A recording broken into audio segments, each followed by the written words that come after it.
তো আজকে এই ভিডিওতে আমি ওয়েস্ট বেঙ্গল বোর্ডের ক্লাস 12 এর একটা খুব সুন্দর কবিতা এক্সপ্লেন করতে চলেছি and this explanation should be from English to Bengali for your better understanding. তোমাদের ভালো মতো বোঝার জন্য আমি কমপ্লিট কবিতাটি বাংলাতে এক্সপ্লেন করছি, ঠিক আছে, প্রত্যেকটা লাইনে মানে।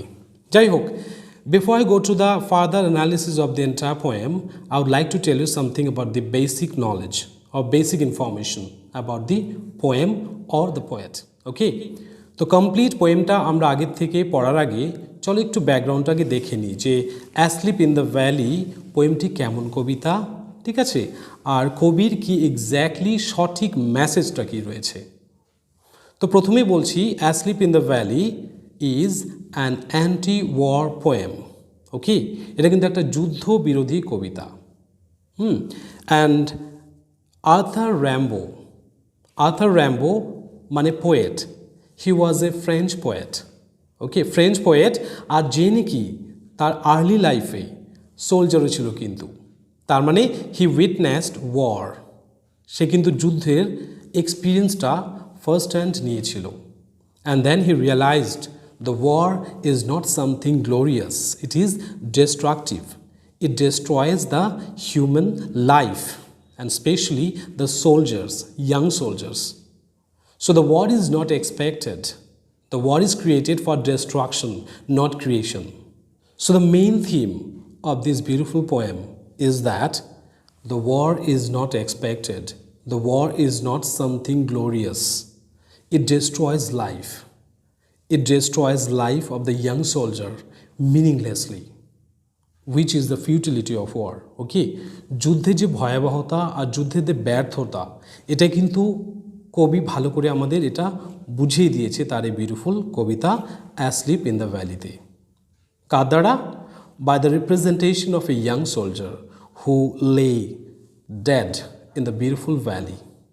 ওকে, and let me tell you one more thing, asleep in the valley is a sonnet. Okay, তো আমাদের এটা কিন্তু মনে রাখতে হবে যে এটা কিন্তু একটা সনেট। কেমন সনেট? সনেট কিন্তু দুই প্রকারের আছে। এক ইটালিয়ান সনেট, যে সনেটটা লিখতো ইটালিয়ান পোয়েট পেট্রার্চ। ওকে, যে কারণেই তাকে পেট্রার্চিয়ান সনেটও বলা হয়। ওকে, আর এই asleep in the valley it is based on the Petrarchan sonnet, মানে ইটালিয়ান মডেল। আরেকটা সনেট আছে যেটাকে আমরা বলি ইংলিশ সনেট, তাই না? ইংলিশ সনেট বা শেক্সপিয়ারিয়ান সনেট। তো ইংলিশ সনেট কাকে বলে? যে সনেটগুলো উইলিয়াম শেক্সপিয়ার লিখেছিল তাকে আমরা ইংলিশ সনেট বা শেক্সপিয়ারিয়ান সনেট বলি। যাই হোক, this is not the subject matter of our today's poem. আজকের পোয়েমের কিন্তু এটা সাবজেক্ট ম্যাটার নয়, because it is an Italian sonnet. তাহলে এবার সনেট সম্পর্কে বলে দিই। The word sonnet has come from the Italian word sonetto. এটা কিন্তু ইটালিয়ান ওয়ার্ড সনেটো থেকে এসেছে। সনেটো মিন্স মিউজিক অর রিদম। তার মানে কি দেখছি, প্রত্যেকটা সনেটের মধ্যে rhythm compulsory. Okay, rhythm or sound music is connected with every sonnet, and the important thing is that every sonnet has its two important parts. প্রত্যেকটা সনেটের দুটো পার্ট আছে। প্রথম যে 8 লাইনস, টোটাল 14 লাইনের কবিতা, ঠিক আছে। So what is a sonnet? A sonnet is a lyric poem with 14 lines divided into 2 parts. The first 8 lines is called octet, আর পরের যে 6টা লাইন আছে সেটাকে বলে সেস্টেট। ওকে, তো আজকে আমরা অ্যাসলিপ ইন দ্য ভ্যালি যে পোয়েমটা আছে এখানেও 14টা লাইন আছে।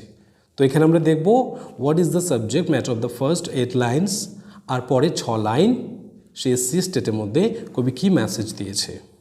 ওকে, so without wasting time let's get started with the complete explanation of each and every single line for your better understanding, because I'm going to explain everything in a very simple down to earth language that is your mother tongue. তো আজকে ভিডিওটা আমি সম্পূর্ণ বাংলায় বলছি যাতে তোমরা ভালো করে বুঝতে পারো। And second time, you don't need to go to school to attend your teacher's explanation, nor you need to go to your private tuition. Okay, তো আমি তোমাদেরকে এই কবিতাটি সম্পূর্ণ বাংলাতে প্রত্যেকটা লাইন এক্সপ্লেন করে দিচ্ছি যাতে তোমাদের স্কুলে না গেলেও কোনো প্রবলেম না হয়, বা প্রাইভেট টিউশনে যদি তোমরা নাও যাও আমার এই ভিডিও থেকে সম্পূর্ণ কবিতাটিকে তোমরা খুব সহজে বুঝতে পারবে। ওকে, তো চলে without wasting time, let's get started. In this poem, the poet expressed two ideas. Nature is very beautiful, full of life, full of colors, green, beautiful flowers. On the other hand, the poet also represents the dark death of a young soldier. অপরদিকে দেখো একটা সুন্দর প্রকৃতির ব্যাকগ্রাউন্ডে একটা ভয়ানক একটা দুঃখজনক মৃত্যুকে প্রেজেন্ট করেছে কবি কি a young soldier who died in this beautiful valley okay now let's come to the line wise explanation for your better understanding চলো তাহলে আমরা প্রত্যেকটা লাইনের মানেটাকে ভালো মতো বুঝে নিই ওকে দেখো the first line of the poem Sage a small green valley where a slow stream flows. So in the first line, the poet described the natural background of a valley. তো প্রথম লাইনে কবি কিন্তু একটা সুন্দর বিউটিফুল ভ্যালির একটা natural ব্যাকগ্রাউন্ডকে কিন্তু describe করছে যেখানে কবি কি নোটিস করেছে দেখো the poet saw a small green valley কবি একটা ছোট্ট স্মল গ্রিন ভ্যালি দেখতে পেয়েছে where a slow stream flows যেখানে একটা স্লো স্ট্রিম একটা নদী ধীর গতিতে বয়ে চলেছে and the river leaves long strands of silver on the bright আর সেই নদীটা মানে পাহাড় থেকে আসা নদীকে আমরা রিভুলেটও বলি অথবা ব্রুক বলি আর সেই নদীটা সবুজ ঘাস দিয়ে বয়ে চলেছে and it looks like a silver strand okay silver strand মানে কি ফিতে বা রিবনস টাইপের কিছু বড় বেল্ট বা ফিতের মতো সিলভার কালার লাগছে কেন because the morning light off the sun reflecting from the river ওকে সকালে যে সূর্যের কিরণ বা সূর্যের আলো নদী থেকে রিফ্লেক্ট হচ্ছে and it made the river look like a silver ribbon or silver strand একটা রূপলি ফিতের মতো লাগছে and that was flowing on the bright grass আর যে নদীটা মানে সবুজ ঘাসের উপরে বয়ে চলেছে সবুজ ঘাসের উপর দিয়ে সেই নদীটা বয়ে চলেছে so this is the meaning of the first two lines of the poem okay প্রথম দু লাইনে মানে গেল next line says from the mountain top stream the sun's rays দেখো ফ্রম দ্য মাউন্টেন টপ ওই যে বললাম ভ্যালি এটা ছিল একটা valley Valley is a place which is generally surrounded by hills. Valley কিন্তু সচরাচর হিলস বা মাউন্টেন দিয়ে সারাউন্ড করা থাকে আর মাউন্টেন টপ বলতে পর্বতের চূড়া থেকে বা পর্বতের শিখর থেকে দেখবে যে কি সানরেজ মানে মর্নিং সানলাইট ওই ভ্যালির মধ্যে পড়ছিল যে ভ্যালিটা অন্ধকার ছিল একটু ডার্ক ছিল so the morning Sunlight made the dark valley full of light দেখো তাহলে সেই লাইটগুলো পড়ছে কোথায় পড়ছে ভ্যালির মধ্যে পড়েছে see the poet used the word stream two times তাই না দেখো প্রথম লাইনেও একটা স্ট্রিম রয়েছে stream flows and this stream is noun okay এই স্ট্রিম মানে কিন্তু নদী আর দ্য সেকেন্ড স্ট্রিম যেটা আছে ওটা হলো তোমার সূর্যের যে আলোটা আছে ওটা সুন্দর করে ফ্লো হচ্ছে মানে ওই পর্বতের শিখর থেকে সূর্যের আলোটা পড়ছে সুন্দর ফ্লো হচ্ছে It is a verb. They fill the hollow full of light. They fill the hollow.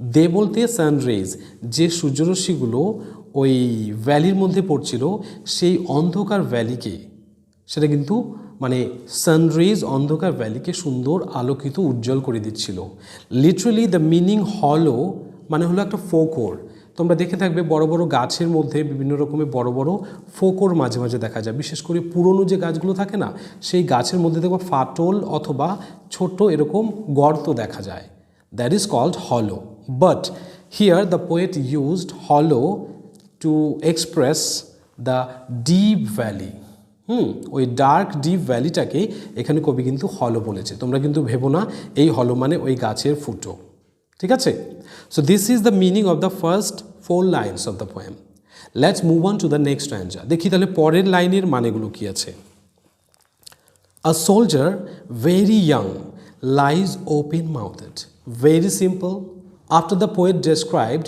The small green beautiful valley then suddenly he saw a young soldier who was lying in that beautiful green valley with his mouth open. Okay, তো ভ্যালির বর্ণনা দেওয়ার পরে প্রথম 4 লাইনে ভ্যালির বর্ণনা দেওয়ার পরে suddenly the poet saw a young soldier who was lying dead with his open mouth. একটা ইয়াং সোলজার, ভেরি ইয়াং, সে কিন্তু মুখটা খুলে হা করে পড়ে আছে। Initially the poet could not understand that the young soldier was dead. তাই সে ভেবেছিল যে হি মাইট বি স্লিপিং দেয়ার, কারণ কি ওর মুখটা হা করা ছিল, খোলা। আর বেসিক্যালি মানুষ মরে গেলে দেখবা মুখটা বন্ধ করে দেয় বা বন্ধ হয়ে যায়, বাট ওই সোলজারের মুখটা যেহেতু খোলা ছিল, so the poet could not recognise if he was sleeping or dead. বুঝতে পারেনি যে সে ঘুমাচ্ছিল নাকি মারা গেছিল। দেখো পরে কি বলেছে, a pillow made of fern beneath his head, a pillow made of fern beneath his head. So the soldier was lying dead in the beautiful green valley. হ্যাঁ, সোলজারটা মৃত পড়েছিল, আর তার মাথার নিচে, তার মাথার পেছনে কি ছিল, একটা পিলো। পিলো মানে একটা natural pillow you can say, মানে ফার্ন গাছ যে আছে, ফার্ন গাছের ঝোপ যে ছিল না, ফার্ন গাছের একটা ঝোপ তার মাথার পেছনে ছিল। ওকে, আর কবি সেটাকেই বলেছে পিলো। কবি কিন্তু ওই ফার্ন গাছগুলোকে ওই সোলজারের পিলো হিসেবে মানে কম্পেয়ার করেছে, বর্ণনা করেছে। তাহলে a pillow made of fern beneath his head, তার মানে সোলজারটি মাথার নিচে একটা বালিশ ছিল, যে বালিশটা ফার্ন গাছ দিয়ে তৈরি। অ্যাসলিপ, ঘুমিয়েছিল। So the poet guessed, poet কী ভেবেছিল, দ্য সোলজার ওয়াজ অ্যাসলিপ, মানে in the state of sleep or slumber. কবি ভেবেছিল যে সোলজারটা হয়তো ঘুমিয়ে আছে, এমন পজিশনে। দেখো মাথার নিচে একটা ফার্নের বালিশ, আর হা করে এমনভাবে ঘুমিয়ে আছে, as if he was not dead, he was lying asleep. মনে হচ্ছিল যেন সে ঘুমিয়ে আছে।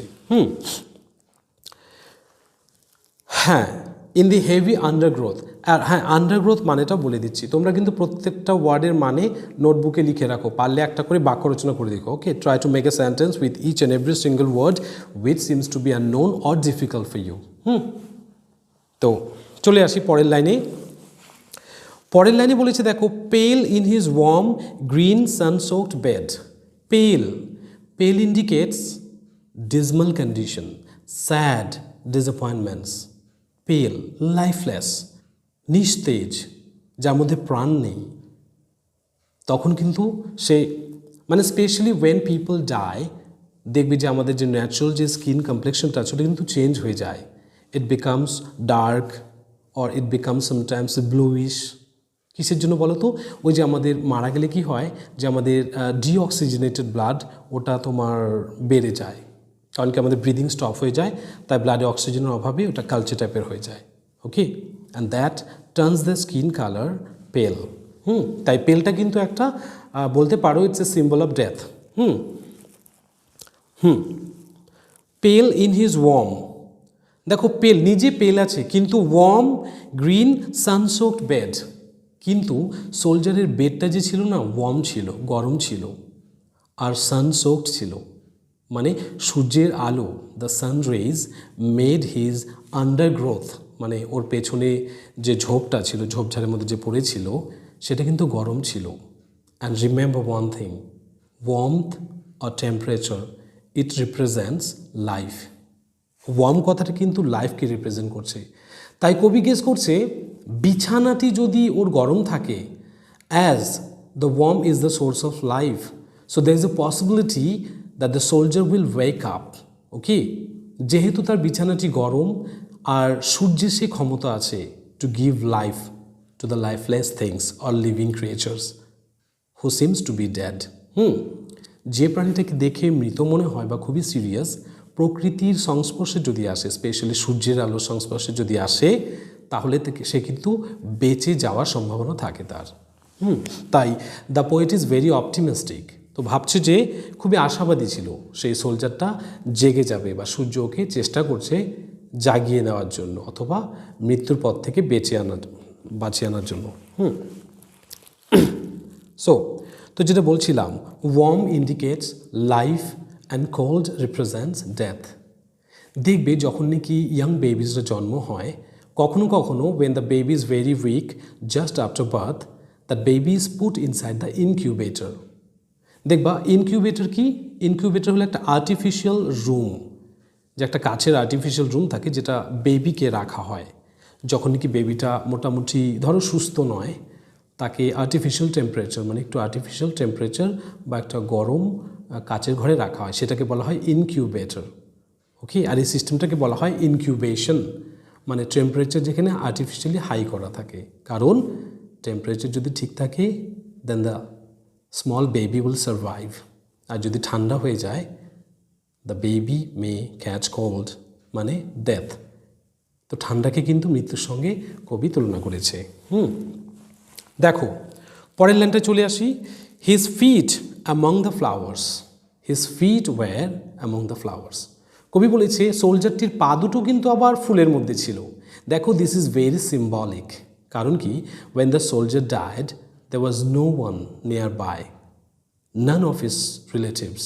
ওকে, সোলজারের কোনো রিলেটিভ কিন্তু ছিল না, there was no one to take care of the soldier after his death. সোলজারটাকে কেয়ার করার জন্য কেউ ছিল না except the nature, except the mother nature.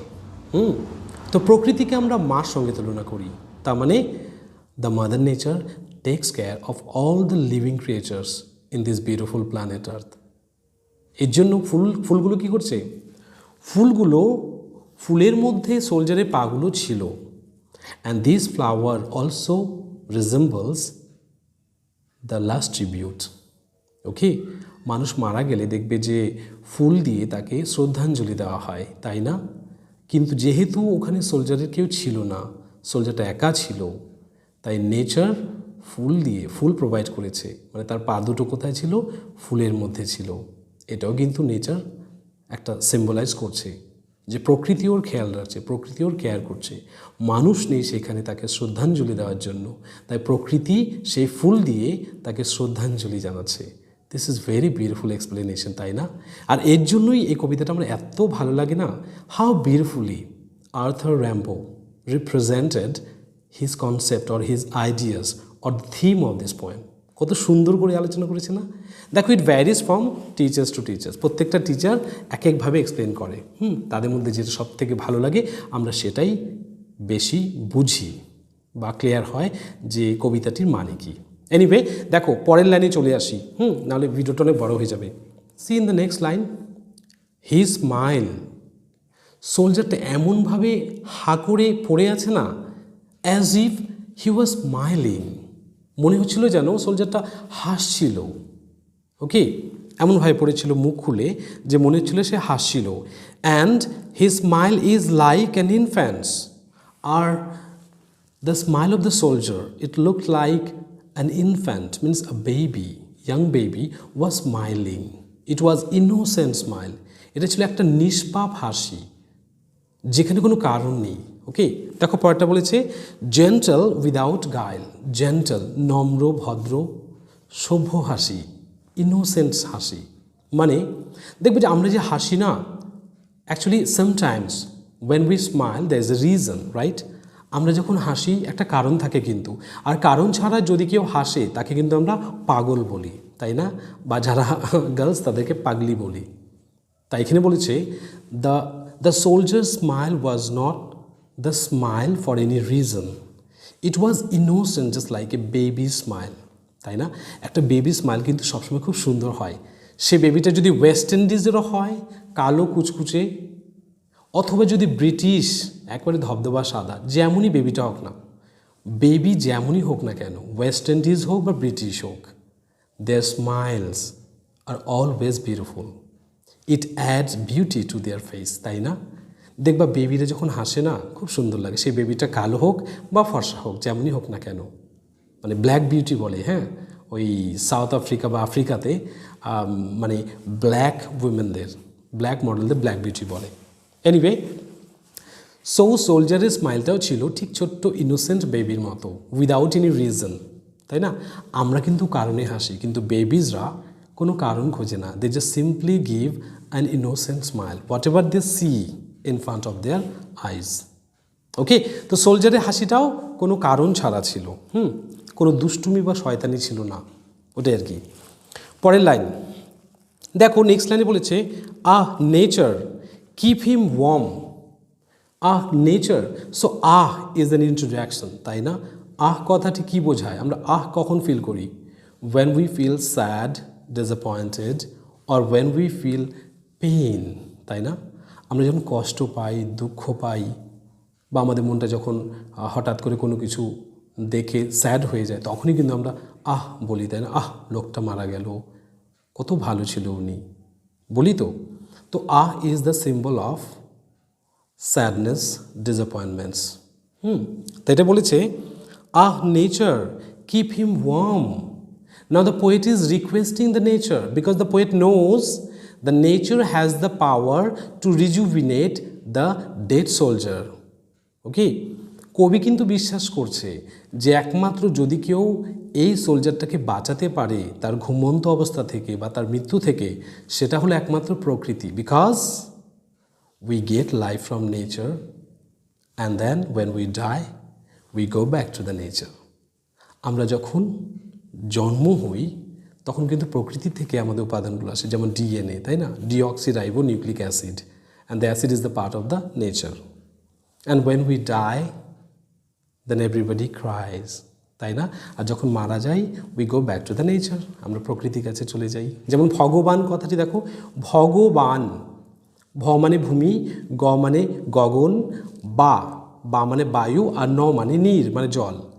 এই চারটা প্রকৃতির উপাদানের মধ্যে আমরা বিলীন হয়ে যাই। কারণ যখন মানুষ মারা যায় সেই ডেড বডিটা কিন্তু শ্মশানে নিয়ে যায়, তাই না? আর শ্মশানে নিয়ে কিন্তু পোড়ানো হয়। তো পুড়ে সেই বডিটা আকাশে চলে গেল গগন, আর তোমার বায়ুতে চলে গেল ধোঁয়া আকারে, তাই না? তাহলে বায়ু আর গগনে চলে গেল, আর দেখবে অস্থিটা জলের মধ্যে ভাসিয়ে দেয়, নীর মানে জল, তো জলে ভাসিয়ে দিল। আর নাভি বা কিছু একটা পার্ট আছে যেটা নাকি মাটির নিচে পুঁতে রাখে, মানে ভূমিতে পুঁতে রাখে। তো হয়ে গেল না ভগবান। ভ মানে ভূমি, গ মানে গগন, বা মানে বায়ু, আর ন মানে নীর, ভগবান। কেন বললাম কথাটি? যে we came from nature and after we die we go back to our nature, that is God. আশা করি বুঝতে পারলে। তো এই হলো, আমরা নেচার থেকে এসেছি, নেচারে চলে যাব। তাই নেচার আমাদের লাইফ দিয়েছে আর নেচারই আমাদের লাইফটা নিয়ে নিচ্ছে। তাই according to the poet only the nature can give us life and can take our life back. Okay, চলে আসি পরের লাইনে। তাই বলেছে কিপ হিম ওয়ার্ম, তাই সোলজারটাকে গরম রাখো। ওই যে একটু আগে বলেছিলাম warm means life and cold means death. দেখো পরের লাইনে বলেছে keep him warm, he may catch cold. একটু আগে বললাম he may catch cold or he may catch death, means he may die. Nature, if you don't keep him warm this soldier may catch cold means death, the soldier may die. সোলজারটা কিন্তু মারা যেতে পারে, তাই একে গরম রাখো, জীবন দাও। The humming insects don't disturb his rest. Humming insects কোত্থেকে আসলো? অবভিয়াসলি কবি একটু আগে ফুলের কথা উল্লেখ করেছিল। The soldier put his feet among the flowers, একটু আগে বলেছে না? তো ফুলের মধ্যে the flowers attract the humming insects like honey B, মানে মধুমাক্ষি, যেটাকে আমরা মৌমাছি বলি। তো ওই ফুলের মধ্যে ওই হামিং ইনসেক্টসগুলো ছিল, but unfortunately even the humming bees or humming insects cannot disturb his rest. ওই হামিং ইনসেক্টগুলোও কিন্তু ওই সোলজারের বিশ্রামটাকে ভাঙতে পারছিল না, কারণ he was in his eternal rest. এখানে রেস্ট মানে কিন্তু চির মৃত্যুর কথা। সিম্বলিকলি দ্য পোয়েট সেড, ওই যে হামিং ইনসেক্টস তার ঘুম ভাঙতে পারছে না, ইভেন কি এনিমি সোলজারের যে মার্চিং সাউন্ড, যেটা হামিং ইনসেক্টের সঙ্গে কম্পেয়ার করা হয়েছে, সেটাও কবিকে মানে সেটাও কিন্তু সোলজারকে জাগাতে পারছে না বা ডিস্টার্ব করছে না, কারণ the soldier is in his eternal rest, মানে ডেথ, তার মৃত্যুসজ্জায় সে চলে গেছে। পরের লাইন বলছে দেখো, he sleeps in sunlight. He sleeps in sunlight, সে কোথায় ঘুমোচ্ছে? সানলাইটের মধ্যে ঘুমোচ্ছে। সূর্যের আলোর মধ্যে ঘুমোচ্ছে। ওই যে একটু তার মানে কী দেখছি আমরা, দ্য পোয়েট ওয়াজ অপটিমিস্টিক, আশাবাদী ছিল। He was thinking the soldier may survive, সোলজারটি হয়তো বেঁচে যেতে পারে, কারণ সানলাইট পড়েছে ওর গায়ে। And sunlight is the source of all the energy of this beautiful planet Earth, তাই না? প্রকৃতির সমস্ত এনার্জির উৎস কিন্তু সূর্য। সুতরাং সূর্যের মধ্যে ওই রিজুভিনেট করা বা জীবন দেওয়ার ক্ষমতাটাও আছে, তো বেঁচে যেতে পারে। এর জন্য কিন্তু কবি একটু অপটিমিস্টিক ছিল। নেক্সট লাইন, পরের লাইন বলেছে, he sleeps in sunlight, one hand on his breast. আর এক হাত কোথায় ছিল? তার ব্রেস্টের মধ্যে ছিল, মানে তার চেস্টের উপরে ছিল। তার মানে ক্যান ইউ ইমাজিন দ্যাট, সোলজারটা কী ছিল? তার এক হাত বুকের মধ্যে ছিল, and he kept his mouth open as if he was a life. মনে হচ্ছিল তার যে বডি পশ্চারটা ছিল, পড়েছিল গ্রাউন্ডে, তার বডি পশ্চার বা বডির যে গঠনটা যেভাবে পড়েছিল, সেটা দেখে মনে হচ্ছিল সে অ্যাসলিপ ছিল, মানে সে ঘুমিয়েছিল। He did not die. But the last final line of the poem gave the shock to the poet. তো ফাইনাল লাইন কবিকে কিন্তু শক দিয়েছিল। কিভাবে দেখো, অ্যাট পিস, অ্যাট পিস মানে কি? শান্তিতে। The soldier is sleeping at peace, সোলজারটি শান্তিতে ঘুমোচ্ছে। It is also symbolic. Many people say we get eternal rest after we die. অনেকে দেখবে বলে থাকে যে আমরা মারা যখন যাই তখনই আমরা কিন্তু অরিজিনাল শান্তি পাই। Even our Hindu scripture also says, we human being, it is stated in Bhagavad Gita that we human beings will continue to face problems and sufferings until we die. যতদিন না আমরা মারা যাব ততদিন পর্যন্ত আমাদের লাইফে প্রবলেমস আসতেই থাকবে, আর এই প্রবলেমগুলো সলিউশন করে করে আমাদের জীবনের এক্সপিরিয়েন্স হবে, আর এটাকে বলে জীবন। তারপরে একদিন সমস্ত স্মৃতি, সমস্ত মেমোরি, এই যে তোমরা আমার ভিডিও দেখেছো বা তোমরা যারা আমার ভিডিও দেখছো বা সাবস্ক্রাইবার, সবাইকে একদিন ছেড়ে আমি চলে যাব, থেকে যাবে শুধু ভিডিওটি। Similarly no one is immortal, একদিন সবাইকেই মরতে হবে। ওকে, লাস্ট লাইনটা তাহলে দেখো, in his side there are two red holes. So when the poet saw the two red holes in his side, that time he was confirmed that the soldier was not asleep. He lost his life permanently because of his enemies' bullets, who killed the young soldier mercilessly. সেই শত্রুর দুটো গুলি ওই সোলজারের কিনারে পাঁজরে লেগে তার জীবনটাকে কেড়ে নিয়েছে। Okay, and this is the sympathetic attitude of the poem. আর এটাই হলো কবির একটা shocking realisation. The war is not something productive. It is not a glorious thing. It destroys nature. It destroys the innocent lives of the young soldiers. Okay? So the war brings destruction, not creation. So war is not respected, war is not expected. So this is the message. We should not expect war in our life. Rather, we should nourish peace, tranquility, peace of mind. তো আমরা আমাদের মনের jealousy, competitions, enmity, হোস্টালিটি, এগুলো attitude সব কিছু যদি ভুলে যেতে পারি, আর যদি আমরা সেলফিশ নেচারটাকে আমরা ধীরে ধীরে আমরা গেট রিড অফ হতে পারি, মানে আমরা যদি এটা বর্জন করতে পারি, then we can establish the true peace of mind and society permanently. যুদ্ধের কোনো প্রশ্নই থাকবে না। So no war, no death of young soldiers, and no pain, no sufferings, only happiness forever and ever. So this is the poem. Thank you very much. তোমরা অনেকক্ষণ থেকে কবিতাটিকে দেখলে, আশা করি তোমরা অনেক কিছু বুঝতে পেরেছো। তো প্রত্যেকটা লাইনের মানেগুলো একটা দেখে নিও, আর টেক্সটটা ভালো করে পড়ো। আমি প্রত্যেকটা টেক্সটের মানে দিয়েছি। যদি still if you have some confusions, তাহলে অবশ্যই simply write them on the comment box below. I will definitely try to make another video to solve your queries or questions. Okay, thank you very much. Stay connected, and those students who are taking preparation just like the way you are taking preparation for your final board exam, simply forward this video to help him. তাহলে ভিডিওটাকে তাদেরকেও share করে দাও যাতে তারাও আমার এই মেসেজগুলো, আমার এই নলেজগুলো আর এই কবিতার বিষয়টা ভালো করে বুঝতে পারে, আর তোমরাও একটু ভগবান থেকে একটু ব্লেসিংস পাও এই ভালো একটা থট, ভালো একটা নলেজ বা ভালো একটা বিষয়কে মানুষের মধ্যে ছড়িয়ে দিয়ে একটা সুস্থ সমাজ গড়ে তোলার জন্য। And one more thing, don't forget to subscribe to my channel. তাহলে আমার চ্যানেলের সাথে কানেক্টেড থাকো, and in my upcoming video I will give you more exciting and more beautiful explanations of your syllabus. Tata, thank you.